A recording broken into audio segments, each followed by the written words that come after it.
Shabbat Shalom, Raverim, Shabbat Shalom, Leculan, Shabbat Shalom, meu amigo, Shabbat Shalom, meu irmão, Shabbat Shalom a todos. O Eterno escreveu com a sua própria mão as seguintes palavras que ele deu ao seu profeta Moshe. Escreveu as seguintes palavras: Hazor Elion Har Shabbat Lekadisho. Lembra-te do dia de sábado para o santificar. E é isso que nós estamos fazendo aqui agora. Nós estamos aproveitando o Shabbat, que é o dia de descanso, determinado pelo Eterno e não pelas religiões, foi determinado pelo Eterno para estudarmos a sua palavra, a porção Parashá. E a porção dessa semana é a porção Corá. Corá. Quem é Corá? Corá, o primo de Moshe. Então vamos ao texto, porque essa lição ela é bem prática, ela é bem importante, aprendemos muito com ela, porque nós vamos aprender com os erros de Corá, e sabendo que Corá era primo de Moshe. E no desenrolar do texto nós vamos dando algumas explicações que os sábios nos relataram e algumas curiosidades também. Então, a Parashá Corá fica no livro de Bamidbar, que é Números, capítulo 16. Você pode procurar aí, pode dar um pause e procurar Números 16, a partir do 1, vai até o 18, alguma coisa, depois eu olho aqui, não lembro muito bem.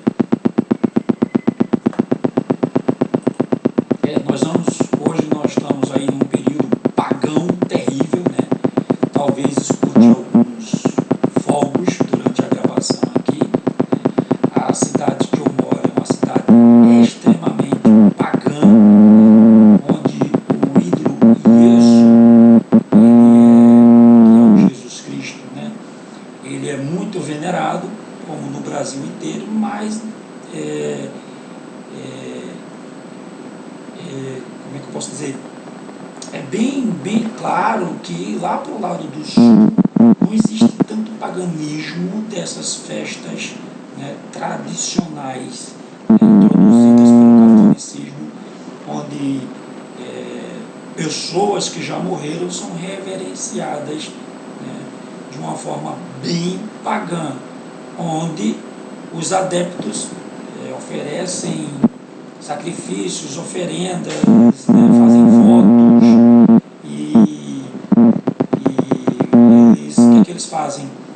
Eles dizem que não, mas quando ele se ajoelha de frente a uma estátua, ele está ali entregando os seus desejos, esperando que aquela estátua que representa aquela pessoa que está morta, faça alguma coisa por ele. Então não deixa de ser uma reverência e uma doação, digamos assim. Ele coloca toda a sua fé, toda a sua esperança naquele ídolo.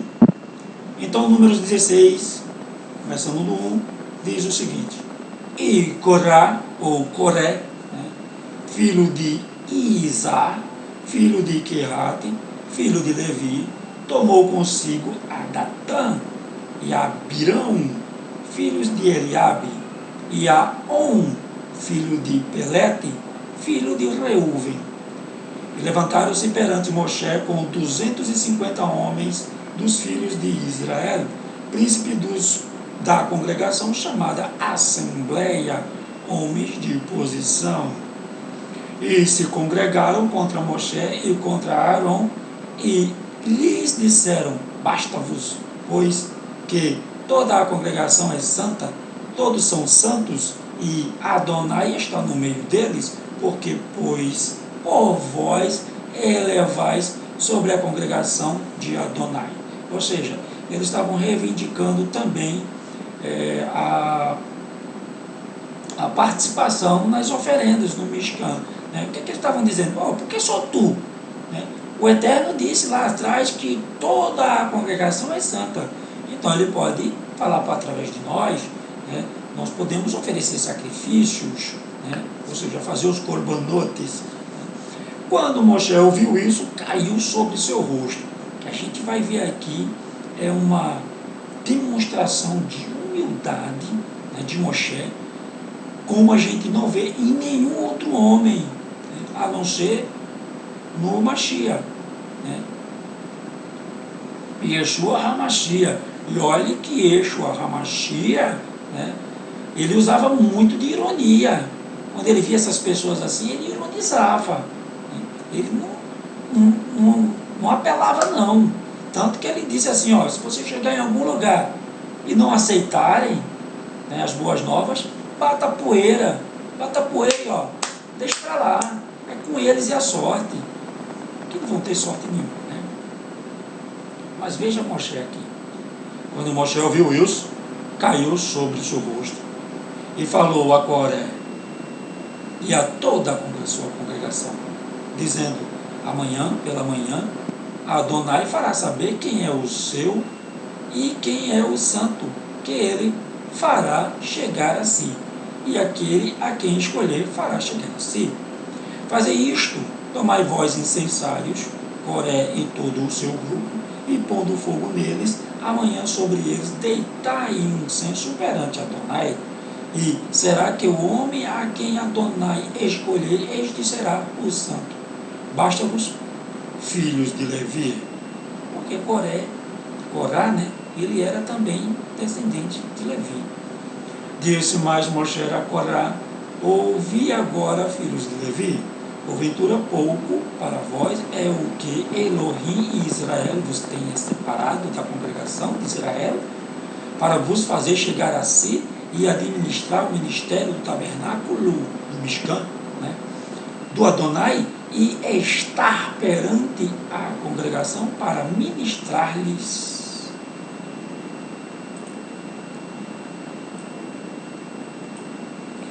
E te fez chegar a todos os teus irmãos, os filhos de Levi, contigo, ainda também procurais o sacerdócio, assim tu e todo o teu grupo estás contra Adonai e Aarão. Quem é ele que murmureis contra ele? Gente, quando eu terminar o texto aqui, eu vou falar uma verdade absoluta, tá? Uma verdade absoluta. Espero não esquecer sobre isso. Isso tem muito a ver com o que Yeshua HaMashiach disse, né, sobre o pecado contra a Ruá do Eterno, né, que as Bíblias modernas aí, adulteradas, chamam de pecado contra o Espírito Santo. Não tem nada de espírito, tá? É contra os Ruá do Eterno, contra o mover do Eterno. Não existe espíritos. Assim tu e todo o teu grupo estás contra Adonai e Aarão. Quem é ele? Quem murmureis contra ele? Quem é? Vocês estão murmurando contra a gente. Quem é a gente? Vocês estão se opondo contra Adonai, que foi quem nos escolheu. Moshe tinha total confiança no que ele estava dizendo, e certeza. Então vamos lá. E Moshe mandou chamar a Datã e a Abirão, filhos de Eliabe. Porém eles disseram, não subiremos, ou seja, não quiseram conversa. Porventura, pouco é que nos fizeste subir de uma terra que emana leite e mel para nos matares neste deserto, senão que também queres fazer-te príncipe sobre nós. Ou seja, Corá há muito tempo já queria, né, essa oportunidade de implantar esse plano, porque Corá, ele era muito rico, ele fazia parte, né, da casa do tesouro do Egito, ele era tesoureiro do faraó, né, e ele foi um dos que se aproveitou mais quando Moshe disse que pedisse às pessoas tesouros, né, então ele foi um dos que se aproveitou mais. Quando Moshe não pediu nada a ninguém na saída do Egito, lembre-se disso, né? Então dizem, é até piada, né, que Corá tinha 300 mulas apenas para carregar as chaves dos seus caixões de tesouro. Tem que ficar sério com um negócio desse, né? 300 mulas para carregar as chaves. Peraí, se é preciso 300 mulas para carregar as chaves dos caixões que tem os tesouros, quantas mulas seriam ou teria que ter para carregar os caixões? Né? Então, é muita chave, né? E olha só, essas chaves eram feitas de couro, porque se fossem feitas de metal, as mulas não aguentariam carregar tudo e tinha que ser mais mulas. Isso, digamos assim, é uma metáfora, né, uma forma de dizer o quanto Corá era rico, o quanto, né, ele se diferenciava dos outros. E nem por isso Moshe escolheu ele, por ele ser um homem rico, o que a gente vê no sistema religioso aí, no cristianismo. Chega de carrão em qualquer igreja, dá uma oferta gorda para tu ver se com um mês tu não está com carro. Um mês eles estão te chamando para jantar, isso, aquilo, outro, querem te dar um carro, né? Que é para não perder a grana, para você não ir para outro curral. Eu chamo de curral, quem quiser achar ruim que acha. Casa lotérica, curral, chiqueiro, tanto faz. Nem tão pouco nos trouxeste 14, né? Uma terra que emana leite e mel. Peraí, 13.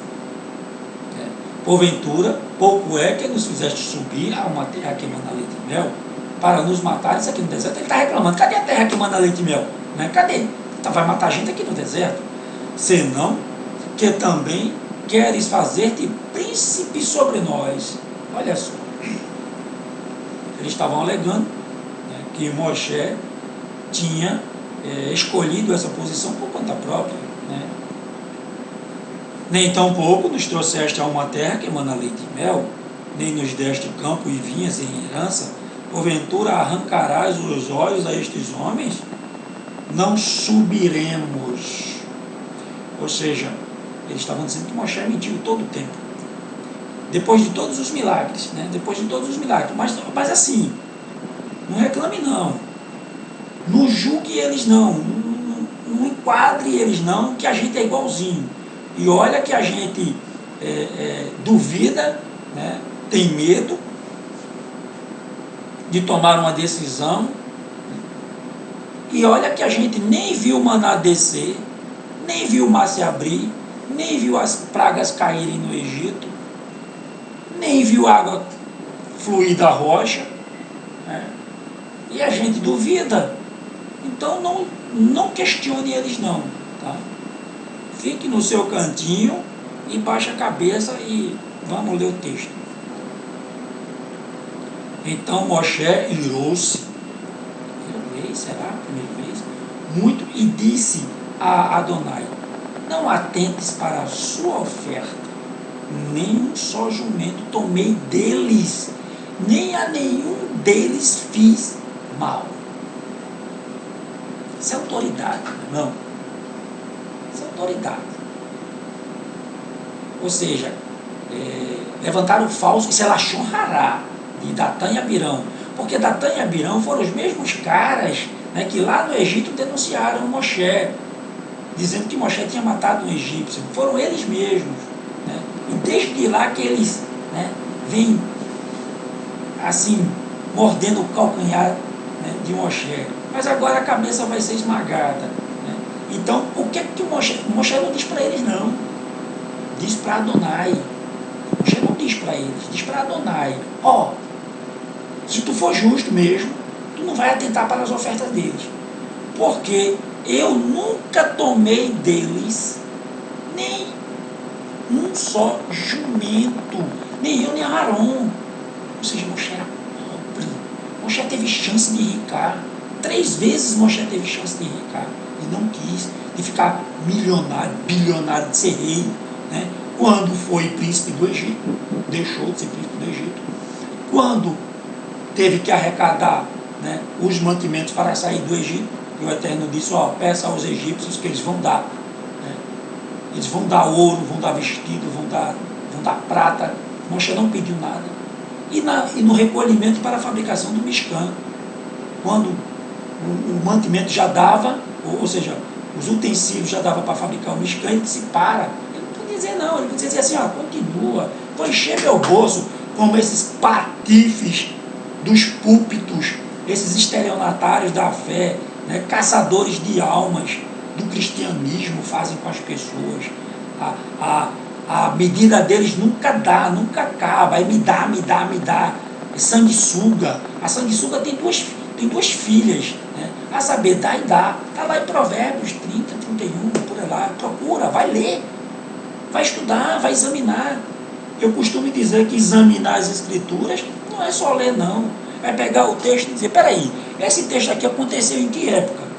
Aconteceu em 3.000 anos atrás. Sim, e em 3.000 anos atrás a cultura lá como era? Como eram os costumes? Por que ele escreveu isso aqui? O que é que tem a ver com os costumes? Com a antropologia da época? Com a etnia das palavras? Cabeça é para pensar, meu irmão. O povo quer ser gado, quer ser conduzido, não quer nem ter trabalho de pensar. Quer ser conduzido feito gado para o matadouro. Aí esses estelionatários da fé, chamados de pastores, padres, líderes, presbíteros, apóstolos, tudo, nada disso tem nas escrituras. Essa hierarquia, né, essas patentes foram criadas pela Igreja Católica. Pedro disse, eu sou apenas um ancião, um velho, que teve o paganismo começou, que teve o privilégio de sofrer, de levar chibatada por amor a Yeshua HaMashiach, o verdadeiro Messias. Né? Esses aí usam o nome do ídolo Jesus Cristo, mas não querem levantar o peso nem com o dedo, mas colocam fardos pesados nas costas das pessoas. Você tem que dar dinheiro para a obra. Que obra? Qual é a obra? Comprar fazenda, comprar avião, construir templos de pedras suntuosos, de mármore, de granizo, vitrais coloridos, né? E os verdadeiros templos morrendo de fome. Vamos para o texto. Então Moshe irou-se, com razão, muito, e disse a Adonai, não atentes para ofertas, né? Nenhum só jumento tomei deles, né? Nunca pedi nada a eles, nem a nenhum deles fiz mal nenhum. Disse mais Moshe a Coré, tu e todo o teu grupo, ponde-vos perante a Adonai, tu e eles e a Haron, amanhã, e tomai cada um o seu incensário, e neles ponde o incenso, e trazer cada um o seu incensário perante Adonai. Bom, com esses fogos, eu estou gravando a Paraxá aqui, nós estamos querendo guardar o sábado, e com esse paganismo no mundo, o que é que a gente pode imaginar? A vivência de Ló em Sidom e Amorá. Imagina o que é que Ló aguentava em Sidom e Amorá, mas foi escolha dele, né? Foi escolha dele. Aí eu pergunto para você, meu amigo, se você sabe de uma cidade, aqui no Brasil, que não se solta fogos, que não tem esse paganismo, escreva aí nos comentários para mim que eu vou morar lá, tá? Que eu não aguento, não. É muito paganismo, um país só. E aí fica a política aí se misturando com a religião, esses estelionatários, e os políticos se misturando e o povo feito gado, sendo induzido. Isso tudo aqui é assunto para achar, tá? Porque Corá é isso aí, é um político perverso. Corá é um político perverso, ele está usando de politicagem aqui, para assumir um cargo que não é dele. Aí fica colocando as pessoas contra Moshe. Não é o que os políticos fazem? Usa a massa contra o outro. E a massa não entende que está sendo usada. E tomai cada um o seu incensário, e neles pondo o incenso, e trazei cada um o seu incensário perante Adonai. 250 incensários. Também tu e Aarão, cada um o seu incensário. Os sábios dizem que Corá era tão rico, que ele tinha esses 200 incensários de ouro maciço batido. Tomaram, pois, cada um o seu incensário, e neles puseram fogo, e neles deitaram incenso, e se puseram perante a porta da tenda da congregação com Moshe e Aarão. Aí, né, eu vou parar um pouquinho aqui o texto, aí vem o catolicismo, esse cristianismo desgraçado, esse paganismo que é o cristianismo, dizer que Moshe não é ninguém. Por quê? Por causa das práticas de Moshe. Qual desses líderes cristãos chega a 10% da prática de Moshe? Nenhum. Nem eu, muito longe. Estamos muito longe do profeta. Né? Não estou dizendo que Moshe era o cara, não. Moshe é o cara, foi o cara. Quem achar ruim, que ache. Mas ele não foi o Messias. O Messias era Yeshua. E Coré fez juntar contra eles todo o povo à porta da tenda da congregação. Olha só, ele fez um motim. Né? Então a glória do Adonai, a glória de Hashem, apareceu a toda a congregação. E falou Hashem a Moshe e a Arão, dizendo: apartai-vos do meio desta congregação, e os consumirei num momento. Olha só, o Eterno disse que ia consumir todo mundo. Não ia ficar ninguém. Não ia ficar ninguém. Mas eles se prostraram sobre os seus rostos, Moshe e Arão, e disseram: ó Elohim dos Ruás, de toda a carne, pecará um só homem, e indignar-te-ás tu contra toda a congregação? Veja só, Elohim dos Ruás, dos moveis, né? Dos moveis santos, da vida. Vai um homem só pecar e tu vai consumir toda a congregação? E falou Hashem a Moshe, dizendo: fala a toda a congregação, fala a toda esta congregação, dizendo: subi do derredor da habitação de Coré, Datã e Abirão. Então Moshe levantou-se e foi a Datã e a Abirão, e após eles seguiram os anciões de Israel. E falou à congregação, dizendo: desviai-vos, peço-vos das tendas destes homens ímpios, e não toqueis nada do que é seu, para que porventura não pereçais em todos os seus pecados. Subiram, pois, do derredor da habitação de Coré, Datã e Abirão, e Datã e Abirão saíram e se puseram à porta da sua tenda, juntamente com as suas mulheres e seus filhos e suas crianças. Então disse Moshe: nisto conhecereis que Adonai me enviou a fazer todos estes feitos, que de meu coração não procedem. Ou seja, Moshe está dizendo aqui: olha, tudo que eu fiz foi vontade minha, não. Foi o Eterno que mandou. Se estes morrerem como morrem todos os homens, e se forem visitados como são visitados todos os homens, então Adonai não me enviou. Mas se Adonai criar uma coisa nova, e a terra abrir a sua boca e os tragar com tudo que é seu, e vivos, né? Acho que está faltando alguma coisa aqui, tá? Você lê aí, acho que está faltando aqui, no PDF está faltando. Ou seja, Moshe está dizendo o seguinte: se esses caras morrerem como morrem todos os outros homens, e eles forem visitados, ou seja, estava falando de velório, né? E eles forem velados, né? Então Adonai não me enviou. Pode ocupar aí, pode usurpar o cargo que eu tenho, né? Adonai não me enviou, né? Eu sou um mentiroso, né? Mas se Adonai criar alguma coisa nova e a terra engolir eles, né? E eles forem sepultados vivos, sem que haja tempo para velório, então sabereis que Adonai me enviou. E aconteceu que, acabando ele de falar todas estas palavras, a terra que estava debaixo deles se fendeu.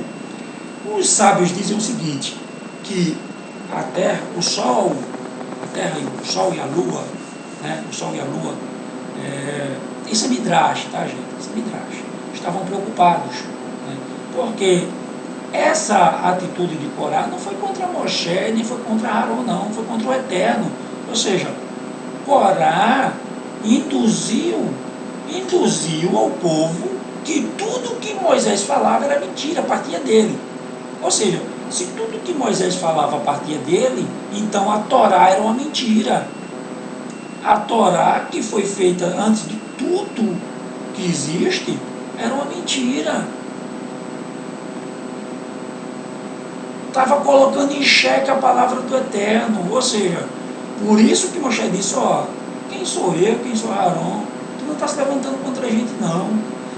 Tu está se levantando contra Hashem, contra Adonai, porque tudo o que eu fiz foi por ordem dele. Tudo o que eu escrevi foi ditado por ele, pelo Eterno. Então, quando você diz que sou eu que estou fazendo todas essas coisas, você está dizendo que a Torá é mentirosa, que tudo que o Eterno fez, ou seja, tudo que o Eterno fez, né, não foi ele que fez, fui eu. Como se encaixa esse texto no texto de Yeshua HaMashiach? Yeshua foi acusado de quê? De expulsar demônios através de Beelzebul, através do chefe dos demônios, sei lá, por aí. Ou seja, quando aquela ação de Yeshua partia do Eterno, ou seja, era o mover do Eterno na vida de Yeshua.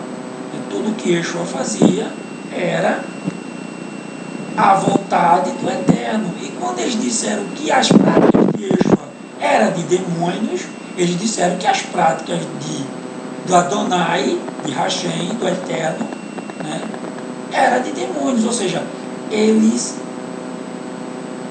colocaram as manifestações, a ruá do Eterno, em xeque, como mentirosas. Aí, Yeshua diz assim, olha, vocês podem pecar contra mim, podem pecar contra vocês, podem pecar contra o céu, contra a terra, contra o Eterno, mas o pecado contra ruá, contra o mover, contra as ações, esse não tem perdão. Quando existe a ação do Eterno sendo manifestada, e você diz que aquilo ali é mentira, ou já era, tchau para tudo, não tem mais perdão. E foi isso que aqueles homens disseram. A mesma coisa fez Corá, por isso que Corá não teve perdão, foi sepultado vivo. Entendeu? Aí todas as práticas de Yeshua estão na Torá, nem quando foi ele. Yeshua era a Torá viva, em pessoa, ela vive hoje, sempre viveu, ela é eterna. E aí o sol e a lua diz assim, ó, Corá está colocando a Torá em xeque, está dizendo que a Torá é mentirosa. E vocês sabem o que Yeshua disse em relação à Torá? Ele disse, pode passar o céu e a terra, mas a Torá, a palavra, não passa. Aí você diz, a palavra, e o Novo Testamento? O Novo Testamento não é a palavra, é a palavra, né? Quando Yeshua disse, o Novo Testamento não estava escrito ainda. Então ele estava falando da Torá. Deixa de ser burro. Cabeça para pensar. Ele estava falando da Torá. E aí você joga a Torá fora, é problema teu. Ele disse, pode passar o céu e a terra, mas a Torá não passa. Mas aí, Corá estava dizendo que a Torá era mentirosa. E se a Torá é mentirosa, toda a criação do Eterno é uma mentira. Aí a lua e o sol diz assim para Hashem, se Corá continuar com esse movimento aí, nós vamos perecer, nós vamos desaparecer. Porque se a Torá é uma mentira, nós não existimos. Entendeu? Verso 33. Verso 32.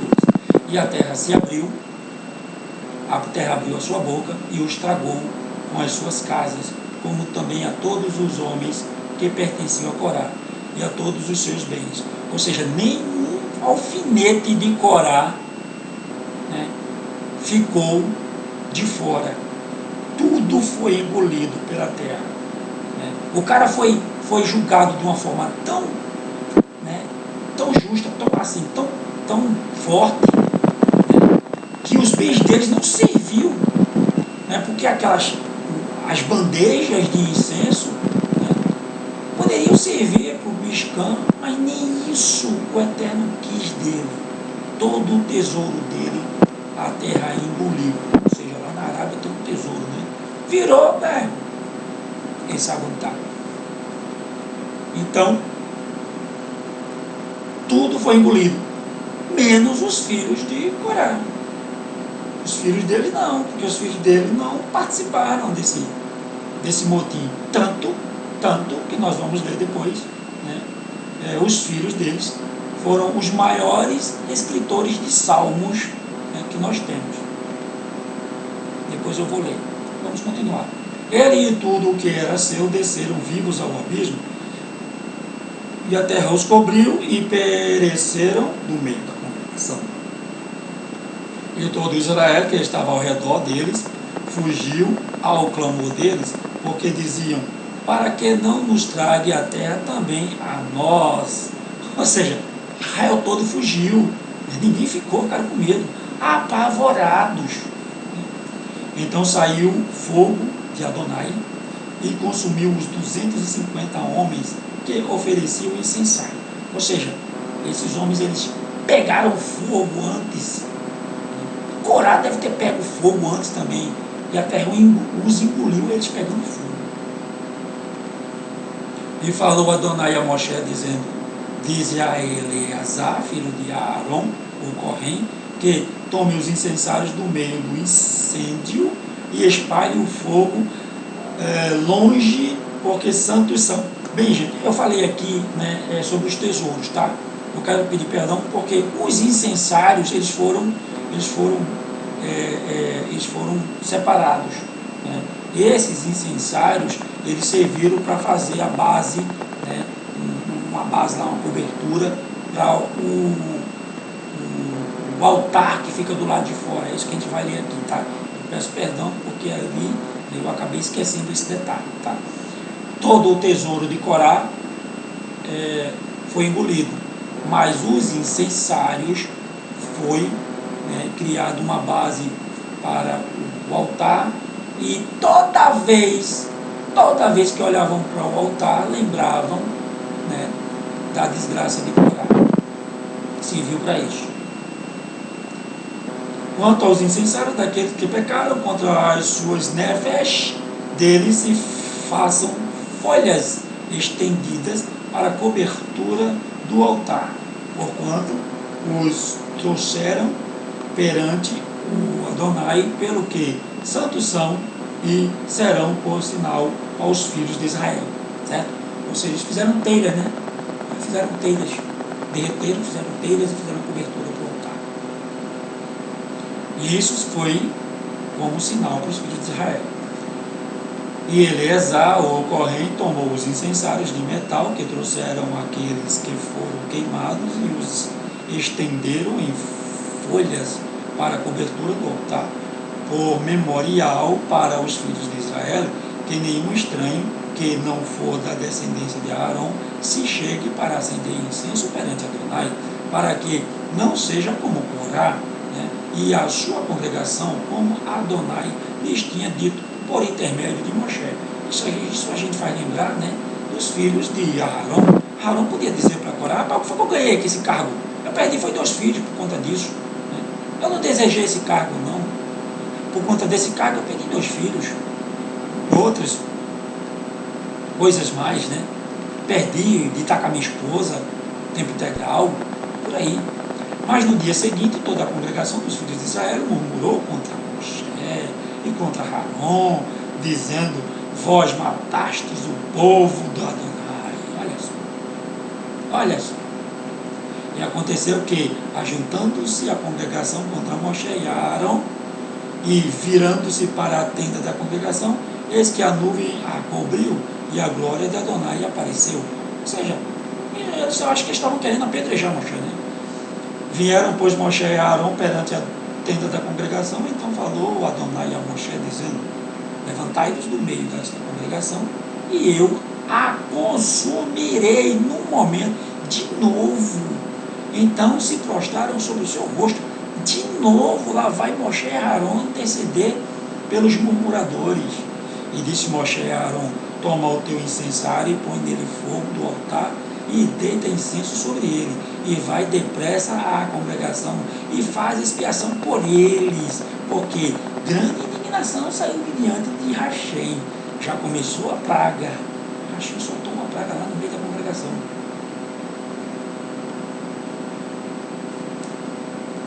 E tomou Aarão, como Moshe tinha falado, e correu ao meio da congregação, e eis que já a praga havia começado entre o povo, e deitou incenso nele, e fez expiação pelo povo, e estava em pé entre os mortos e os vivos, e cessou a praga.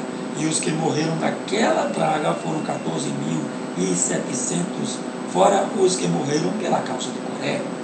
E voltou Aarão e Moshe à porta da tenda da congregação, e cessou a praga. Capítulo 17. Então falou Adonai a Moshe, dizendo: fala aos filhos de Israel, e toma deles uma vara para cada casa paterna de todos os seus príncipes, segundo a casa de seus pais, 12 varas, e escreverás o nome de cada um sobre a sua vara, porém o nome de Aarão escreverás sobre a vara de Levi, porque cada cabeça de casa de seus pais terá uma vara, e as porás na tenda da congregação perante o testemunho, onde eu virei a voz, e será que a vara do homem que eu tiver escolhido florescerá? Assim farei cessar as murmurações dos filhos de Israel contra mim, com que murmuraram contra vós. Falou, pois, Moshe aos filhos de Israel, e todos os seus príncipes deram-lhe cada um uma vara, para cada príncipe uma vara, segundo as casas de seus pais, 12 varas. A vara de Aarão estava entre as deles. E Moshe pôs esta vara perante o Adonai na tenda do testemunho. Sucedeu, pois, que no dia seguinte Moshe entrou na tenda do testemunho, e eis que a vara de Aarão pela casa de Levi florescia, porque produzia flores e brotara renovos, e dera amêndoas, até fruto deu. Então Moshe tirou todas as varas de diante de Adonai e dos filhos de Israel, e eles o viram e tomaram cada um a sua vara. Então o Rachem disse a Moshe: torna a pôr a vara de Aarão perante o testemunho, para que se guarde por sinal dos filhos de rebeldes, aos filhos rebeldes. Assim farás acabar as suas murmurações contra mim, e não morrerão mais. E Moshe fez assim como lhes ordenara a Rachem, assim fez. Então falaram os filhos de Israel a Moshe, dizendo: eis aqui, nós expiramos, perecemos, nós todos perecemos. Todo aquele que se aproximar do tabernáculo de Adonai morrerá, seremos, pois, todos consumidos.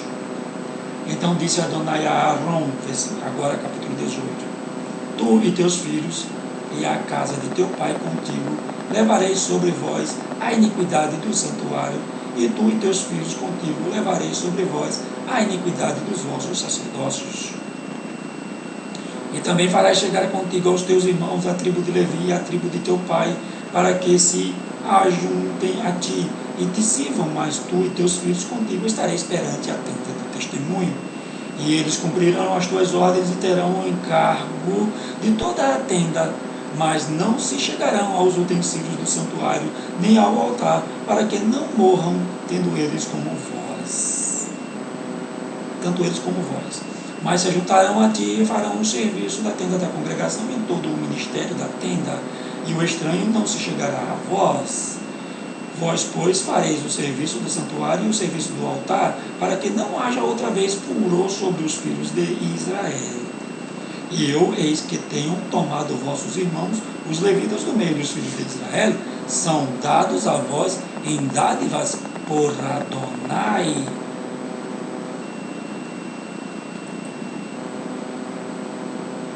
Deixa eu ver uma coisa aqui, gente. Vai até o 37, até o final desse capítulo. Vamos lá.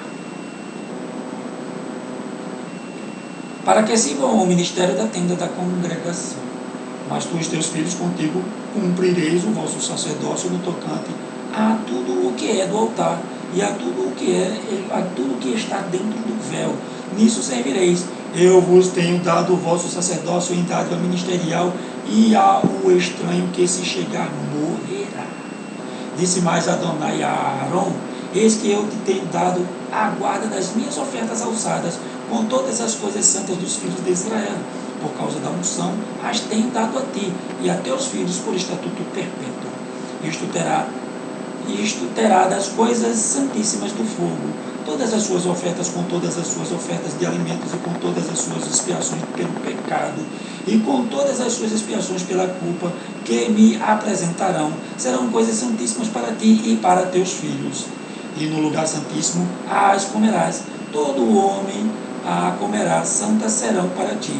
Também isto será teu, a oferta alçada dos seus dons, com todas as ofertas movidas dos filhos de Israel. A ti e a teus filhos e a tuas filhas contigo eu tenho dado por estatuto perpétuo.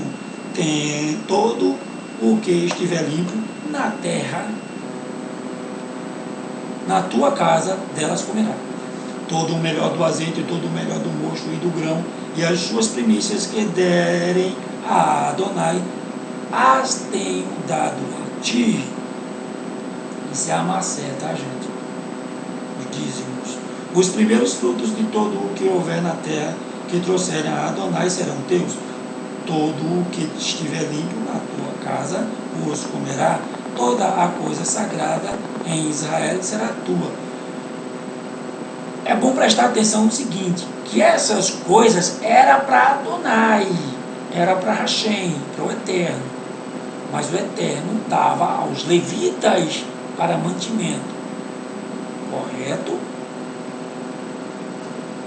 Tudo que abria madre, toda a carne que trouxer a Adonai, tanto de homens como de animais, será teu. Porém, os primogênitos dos homens resgatarás. Também os primogênitos dos animais imundos resgatarás. Isso a gente já estudou na paraxá passada. Algumas paraxás aí atrás sobre o resgate dos primogênitos. Os que deles se houverem de resgatar, resgatarás da idade de um mês, segundo a tua avaliação por 5 ciclos de dinheiro, segundo o ciclo do santuário, que é de 20 geras. Mas o primogênito de vaca, ou primogênito de ovelha, ou primogênito de cabra, não resgatarás. Santos são. O seu sangue espargirás sobre o altar, e a sua gordura queimarás em oferta queimada de cheiro suave a Adonai. E a carne dele será tua, assim como o peito da oferta de movimento e o ombro direto teus serão. Eu vou contar umas historiazinhas, depois, quando acabar o texto, que já está acabando, sobre isso aí, porque era esse tipo de coisa que Coré estava reivindicando. Tudo era para Arão. Peraí, como é que é esse negócio? Vamos lá. 19. Todas as ofertas alçadas das coisas santas que os filhos de Israel ofereceram a Hashem, tenho dado a ti, e aos teus filhos e às tuas filhas contigo, por estatuto perpétuo, aliança perpétua de sal perante Adonai é para ti e para a tua descendência contigo. Disse também Adonai a Aaron: na sua terra herança nenhuma terás, e no meio deles nenhuma parte terás. Eu sou a tua parte e a tua herança no meio dos filhos de Israel. Aí vamos lá, vamos ver se esses caras fazem igual a Adonai. Eles querem ser levitas, Os cantores gospels querem ser levitas. Os pastores são levitas, querem ser igual a Moshe. Mas eles não se conformam de não ter nada. Querem ter fazenda, querem ter gado, querem ser donos, querem ter propriedades, apartamentos, jatinho, helicóptero, carro blindado com segurança. Aqui a Adonai está dizendo para Arão: você não vai ter nada, herança nenhuma, você vai depender de mim, só de mim. 21. E eis que os filhos de Levi tenho dado todos os dízimos em Israel por herança, pelo ministério que executaram, o ministério da tenda da congregação. E nunca mais os filhos de Israel se chegarão à tenda da congregação, para que não levem sobre si o pecado e morram. É bom salientar, gente, que na época de Yeshua não era assim não, tá? O sacerdócio estava corrupto. A corrupção tinha tomado os caras, né? Não se contentavam só com os dízimos. Eles queriam ser donos de propriedades. E existia uma corrupção terrível.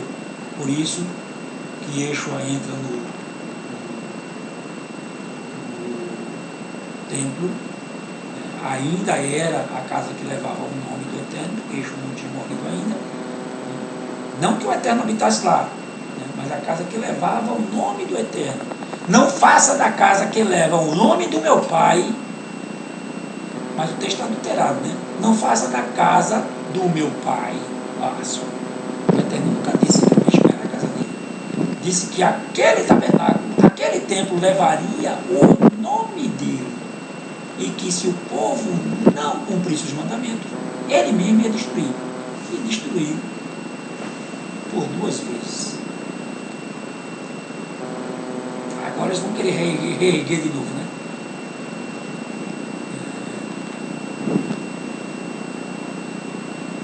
Então, existe uma corrupção muito grande, tá?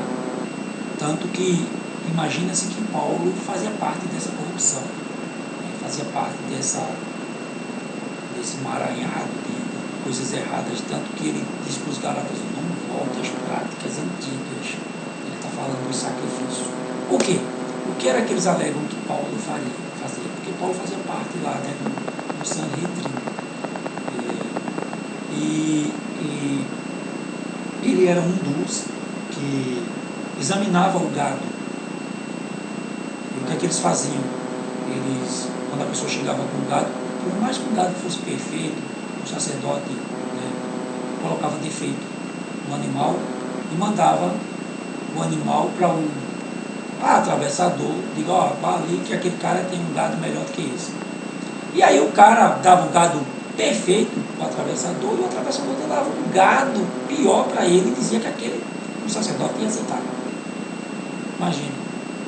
E aí o cara levava o gado imperfeito para ser sacrificado lá, e os sacerdotes negociavam aquele gado, né? E aí a pele desse gado, a pele dele, né, que vale muito, servia para fazer tendas. E é aí onde Shaul, né, tinha uma condição boa, né? Ele diz que sempre foi fiel aos mandamentos, mas dizem que Paulo fazia parte desse esquema, tanto que ele fazia tendas. Paulo tinha que ser casado, porque ele fazia parte do Sinédrio, né? Então ele tem que ser casado. Dizem que Paulo não tinha mulher, não. Vai ver que quando Paulo deixou essas práticas, ficou pobre, a mulher disse: ih, quero tu mais não. Vai, né? E a mulher deixou ele. E aí, quando ele escreve, diz assim: por mim todo homem não queria mulher. Ele deve ter tido alguma, né, experiência ruim com a família, né? Quando ficou pobre, a família o deixou, e é ele que resolveu. Aí dizem que foi escolha de Paulo resolver ficar sozinho. Ele diz: eu não escolhi ficar sozinho, eu escolhi fazer parte do plano do Eterno. Agora, se ninguém quer me seguir, eu vou fazer o quê?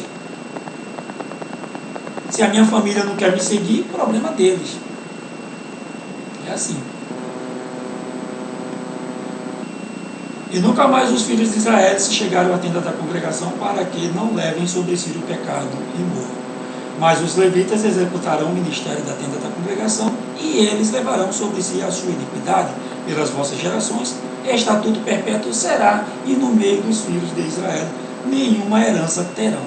Falando dos levitas, né? Porque os dízimos, os filhos de Israel, que oferecerem a Adonai em oferta alçada, tenho dado por herança aos levitas, porquanto eu lhes disse: no meio dos filhos de Israel nenhuma herança terão.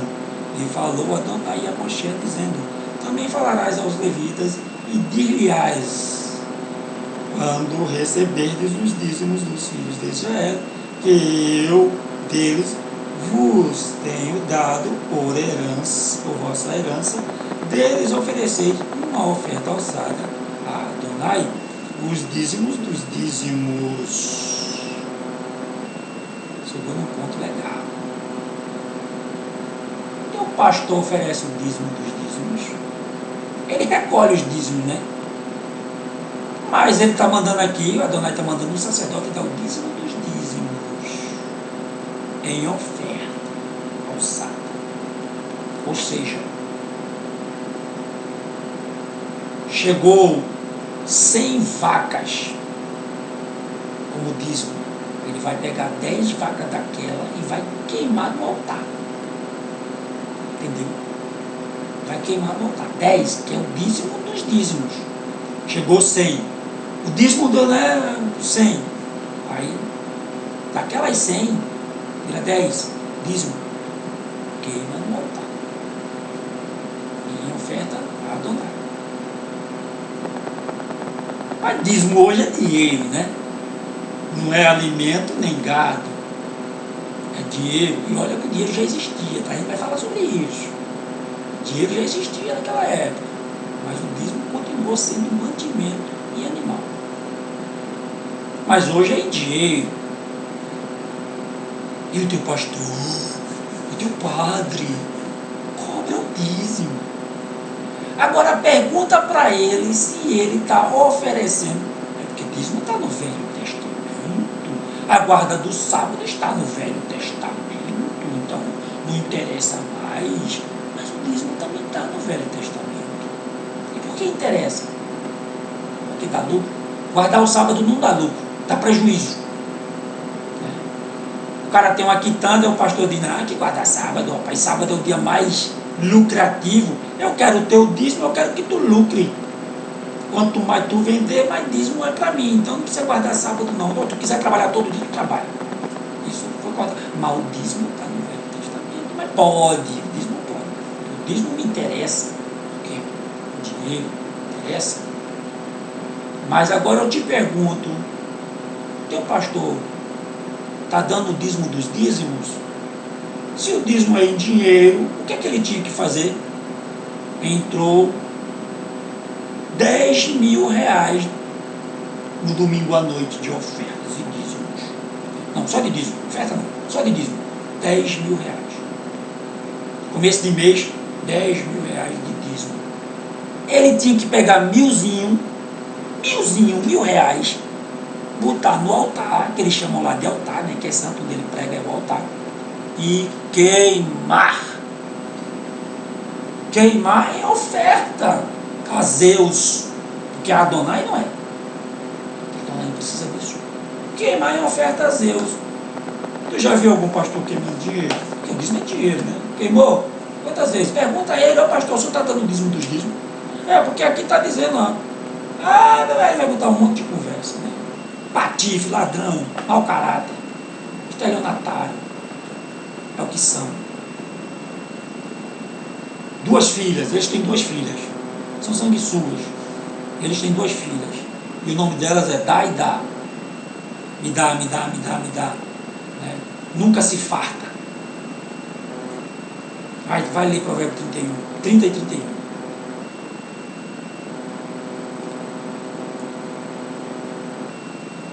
E corta-se-avos, 27. E corta-se-avos, eu fico triste com isso, sabe, gente? Porque muita gente perecendo por conta da ignorância. Estão sendo levadas pelo vento, por folha, pelo vento. Ondas bramias do mar, que espumam as próprias sujeiras. Fico triste. Mas a porta é estreita, né? A porta é estreita. Fazer o quê? Poucos vão entrar por lá. Poucos. São os que cumprem a Torá. De verdade. E contar-se-á-vos a vossa oferta alçada como grão da eira e como plenitude do lagar. Assim também oferecereis a Hashem uma oferta alçada de todos os vossos dízimos que recebestes dos filhos de Israel, e deles darei a oferta alçada do Adonai a Arão, o correio.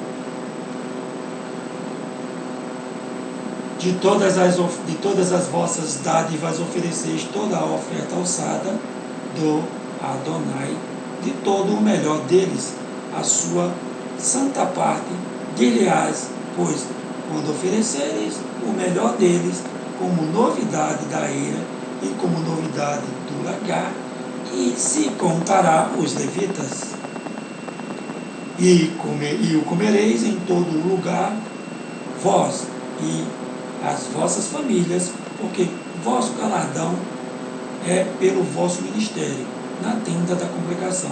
Assim, não levareis sobre vós o pecado, quando deles oferecereis o melhor, e não profanareis as coisas santas dos filhos de Israel, para que não morrais. A gente ainda vai continuar falando sobre o dízimo na próxima paraxá, tá, gente? E a próxima paraxá é assim, né? Crucial vem de cruz. Não, tá errado isso. Não, cruz não. Né? É essencial para entender essa prática do dízimo, da Macé. Tá? O texto acabou, né? Vamos para algumas considerações dos sábios. Deixa eu ver aqui. Corá ressente-se de não ter sido escolhido para um alto cargo, né? E aí ele tenta dizer que Moshe e Aarão estão enricando, né? Quando é mentira. Né? Como Corá ficou rico, né? Eu já expliquei, estou fazendo um resumo, né? Já expliquei, ele ficou rico, né? Porque ele era tesoureiro do faraó, né? E pediu, né, muito aos egípcios quando saiu. E ele ficou com o tesouro do faraó, né? Além disso, ele ficou com o tesouro do faraó e mais, quando os homens,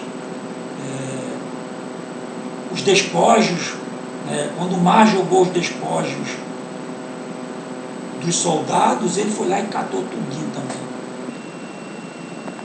A campanha de Corá para obter seus seguidores foi, né, falando mal, foi inventando, foi Lashon Hará. Corá reúne seus seguidores e discute com Moshe. Nós lemos isso aí. Né, ele se mostra intransigente, não quer saber. Né, diz que Moshe é mentiroso. Corá e seus seguidores estavam prontos a apedrejar Moshe e Aarão. Isso, né, não fala mais, a Torá não fala mais. A gente vê assim pelo quase, né, que isso quase aconteceu. A punição de Corá, Datã, Avirã e os 250 homens, né, nós deixamos bem claro isso, que é muita coisa. Né? Corá e seus seguidores levantarão da ressurreição dos mortos e terão uma porção do mundo vindouro. Isso é uma visão judaica. Isso é uma visão judaica, que eles terão uma porção. Mas, partindo da premissa, né, eles não terão porção nenhuma. Porque o que é que a Torá diz? Que não importa o início da vida do homem, mas sim o final. Não importa as primeiras práticas, mas sim as últimas. Então, as últimas práticas de Corá foi fazendo mal. Ele era uma pessoa boa, ele até fazia o bem. Né? Mas depois começou a fazer o mal. E os filhos dele, né, foi quem continuaram e foram assim. Corá, ele se achava muito inteligente, muito sábio, muito além das outras pessoas. Né? E eles eram mesmo, eram pessoas mais sábias. Tanto que os seus filhos eram muito sábios. E está aqui, né, o versículo, né, diz o versículo, né, o Todo-Poderoso, contudo, que conhece os pensamentos das pessoas, viu que mudaram de ideia. Por isso, eles lhes permitiu sobreviver. Está falando dos filhos de Corá. Né? E o versículo, né, em Terrilim, Salmos, diz o seguinte: né, uma canção concernente a rosas, Bene Corá. Né? Por que chamam os filhos de Corá de rosas? Né? Pessoas que os viram costumavam dizer, são espinhos, exatamente como seu pai. não eram, né? Na hora da destruição, todavia, Hashem protegeu as rosas de serem queimadas junto com os espinhos. Aí tem mais versículo, né, que fala sobre isso. Né? Quando os sábios falam alguma coisa, eles não falam do nada não, eles não criam do nada não, tá? Eles têm alguma base na Torá ou na Tanakh para falar sobre isso. Isso é tradição oral. Essa tradição oral, ou seja, a Torá sendo repassada oralmente, né, ou a tradição sendo passada oralmente entre os filhos de Israel, os judeus no caso. Os filhos de Corá puseram diversos salmos no livro de Tehillim, dentre esses um que descreve como foram quase confinados. Aí, assim, não é a palavra Gehinom, mas a sepultura, né, que é Sheol, sepultura. Gehinom não, Gehinom é no inferno. Gehinom é o fogo, é a terra lá, né, de Gehinom, né, que era o cara lá que viveu mais na frente. Talvez essa palavra aqui nem existia na época, porque Gehinom era o nome do cara lá que viveu, né, quando entraram em Canaã. Tinha um homem chamado Gehinom que tinha uma propriedade onde existia um matador onde era sacrificado crianças. Eu acho que eu já falei sobre isso. Minha vida foi arrastada, o Salmo 88, 4 e 5. Minha vida foi arrastada próximo ao inferno ou à sepultura. Fui levado junto com os que desceram ao fundo do poço. No capítulo 49, eles apelam a toda a humanidade que aprendam a lição moral do destino do seu pai. Os que se fiam em suas forças, ou os que confiam em suas forças e de suas riquezas, que confiam em suas riquezas imensas, riquezas imensas, se vangloriam. Ou seja, as pessoas que confiam nas suas forças, nas suas riquezas imensas, se vangloriam. Nem mesmo a seus irmãos podem eles redimir, nem a Hashem oferecer resgate por sua morte. Viu? Não inveje, nem tema ao homem que enriquece e alcança a glória, pois, ao morrer, nem sua glória, nem nada mais levará consigo. O Eclesiastes fala sobre isso. O homem que se engrandece e não tem entendimento para seguir as sendas traçadas por Hashem, se parece com os animais que perecem e não deixam sequer lembranças. Teve outro personagem, né, que os sábios contam, que foi On, que escapou também, né? Outro seguidor de Corá, On, também escapou da morte. Era membro da tribo de Reuven, vizinho da família de Corá, e como tal participou da rebelião. Ao voltar para casa da primeira reunião, contou à esposa que estava tomando parte numa revolta. Ela argumentou: o que você ganha com isso? Sua posição será a mesma. Que Aaron, que Corá, seja o sumo sacerdote. A mesma coisa eu digo para você, gado. Não tome partido, não, em política, em religião. Porque se você não for o líder, a sua posição vai continuar sendo a mesma. Na política é assim. O líder cai ou sobe. E tu continua no mesmo. Se ele cair ou subir, tu vai continuar no mesmo. Isso que a mulher de ontem está dizendo para ele. Ela argumentou. Né? Qual a diferença de Aharon ou Corá ser o sumo sacerdote? Vai mudar o que a tua vida? Reconheceu a lógica de suas palavras, mas explicou que não podia mais desligar-se do partido de Corá, uma vez que jurara oferecer Ketoret na manhã seguinte, ou seja, o incenso, né, entre os camaradas lá. Não se preocupe, disse a esposa, cuidarei disso. Naquela noite, a esposa de On misturou um vinho muito forte à sua bebida. On caiu imediatamente num sono muito pesado.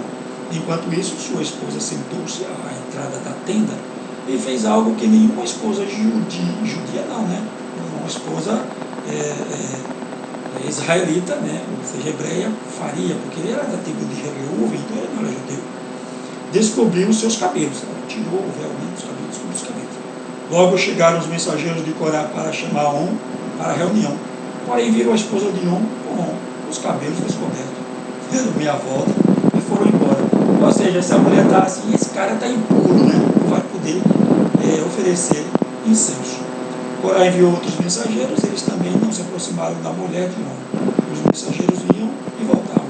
Assim, On nunca apareceu no Mishkan para oferecer o incensário.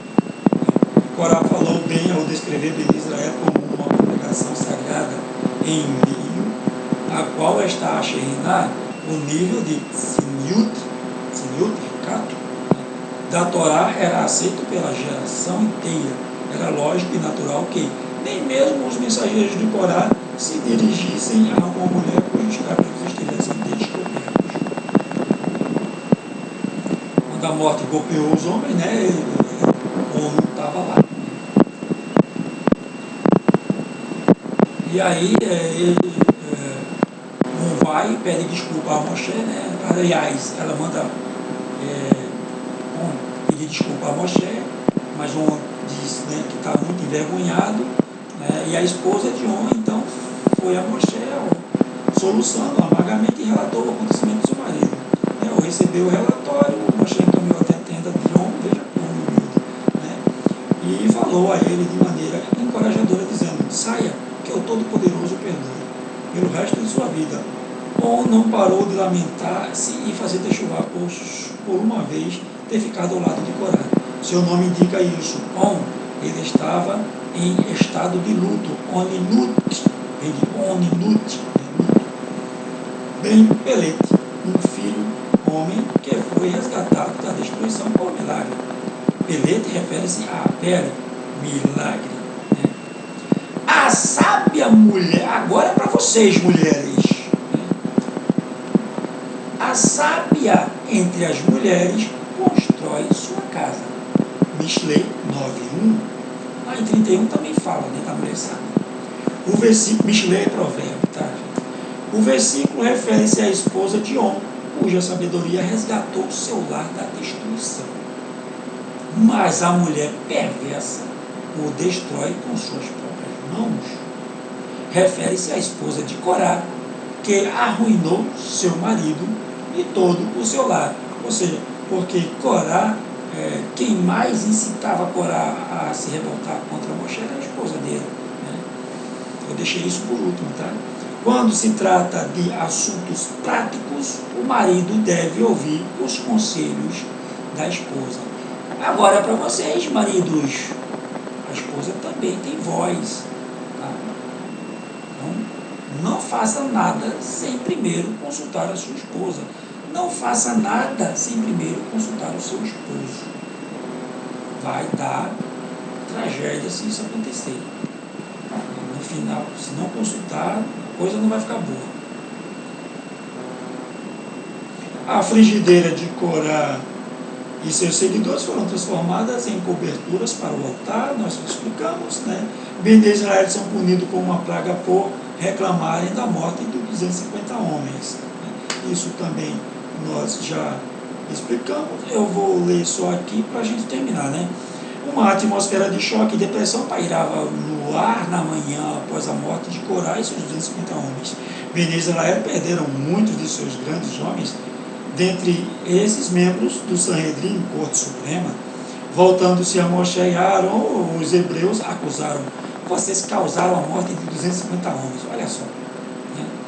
Porque nos aconselharam a oferecer Ketorete fatal a quem o oferecer sem o comando divino explícito. Mas olha só, né? Olha só, eles estavam acusando Moshe e Aaron, né, de dizer: vocês induziram a gente a oferecer Ketorete, ou seja, incenso, né, quando a gente não podia oferecer. Mas era a reivindicação deles querer oferecer. Então Moshe disse: vocês querem oferecer, ofereçam. Agora, né, vai ser missão suicida. Nadav e Avihu, né, filhos de Arão, também foram mortos ao levarem Ketorete sem serem ordenados a fazê-lo. Lembrem-se disso, né? Lembrou? as acusações de Bene Israel eram lashon hará, calúnia. O Todo-Poderoso revelou-se na nuvem de glória para proteger Moshe e Arão. Ele enviou o anjo Ketzef para golpear o povo com praga. Moshe e Arão prostraram-se para implorar a Hashem que não punisse o povo. Contudo, palavras de oração não saíram de seus lábios. O Todo-Poderoso, que concede ao homem o poder de falar, impediu-os de interceder em favor dos pecadores. É por isso que a praga matou o cara, né? Bom, gente, terminamos esta paraxá. Corá, aprendemos muito, né, a não se rebelar contra a manifestação do Eterno, né? Então, não vá na conversa de que o seu pastor diz assim, não toqueis no ungido, né? Porque quem falou isso foi Davi. Quando Davi falou isso, ele estava falando de Esaú, o rei, o ungido. Mas esses homens, só quem era ungido eram os reis de Israel, os profetas. E depois surgiu o ungido, Ha-Mashiach, que é Yeshua, Ben Yosef, filho de Yosef, Yeshua Ben Yosef, o ungido, esse sim, o ungido. Existiam vários ungidos, Sansão também foi um homem ungido. Colocar óleo na cabeça não é ungir não, tá? Não é ungir não. Paulo fala sobre isso, mas porque ele fazia uma misturinha ali, né? Pegava um pouquinho ali do que ele tinha aprendido lá no judaísmo, né? E é como se fosse um ritual, como prova de fé, tá? Mas que não unge nada. A unção vem de cima. Quem unge é o Eterno. Então, quando o teu pastor disser assim, não toqueis no ungido do Senhor, manda ele calar a boca, porque quem falou isso foi Davi. E ele não é ungido nem nada, ungido era o rei de Israel. Então, quanto a essa prática essa mentira toda deles, né, de dizer que são ungidos, né, é só para manter o gado domesticado, quietinho. Cuidado, não toquei no ungido do Senhor, você pode se queimar. Quem está se queimando são eles, né, por mentir tanto. É para conduzir a massa. Tá? Conduzir a massa. Porque quando o véu se rasgou, o mover do Eterno, a Shekhinah, está à disposição de qualquer um que se chegue a ele. Ok? Então vamos terminar para achar. Um Shabbat Shalom a todos vocês que assistiram o vídeo no Shabbat, porque tem gente que não assiste no Shabbat, porque realmente trabalha, vai fazer o quê? O mundo, ele jaz no maligno, né, e tem coisas que a gente não consegue fazer. Mas nós sabemos que Yeshua HaMashiach e a Torá nos salva, né, dizendo que a vida vale mais do que o Shabbat. A vida está acima do Shabbat. Se você pode guardar o sábado, não guarda, aí sim é descumprimento do mandamento. Mas se você não pode e trabalha para sobreviver, está comendo os seus filhos, imagine que você esteja respaldado. Porque o mundo jaz no maligno, a gente não tem como mudar isso. O Eterno reconhece essas coisas.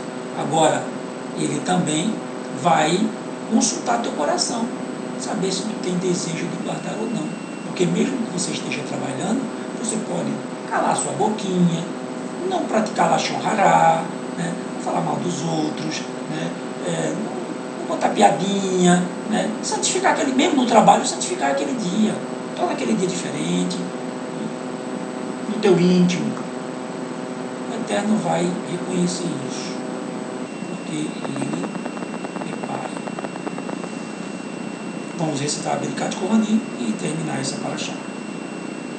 Yevarichecha Adonai veishmerecha yirayeh Adonai panavelecha vihuneka itzah Adonai panavelecha veyatzelecha shalom. A instrução que a gente dá é que quando você recita a Birkat Kohanim, você se volta para Jerusalém. Jerusalém não tem mais nada lá, né? Jerusalém não tem mais nada, Jerusalém está. A corrupção tomou conta, o pecado tomou conta. Eu não sei por que tem que se virar para Jerusalém. Eu tenho que me virar para o meu coração, para o meu íntimo, porque o Eterno mora dentro de mim, não é em Jerusalém, não. Não é Israel, não. Israel que pratica todo tipo de perversidade, marcha gay, aborto, discriminação racial. Para que virar para Israel? Aqui. Tem nada lá. Tem nada lá. Já foi. Vai ser estabelecido de novo. É assim que eu penso. Elohim Melech Neeman, Elohim é rei fiel. Amém. Shabbat Shalom a todos. Até a próxima.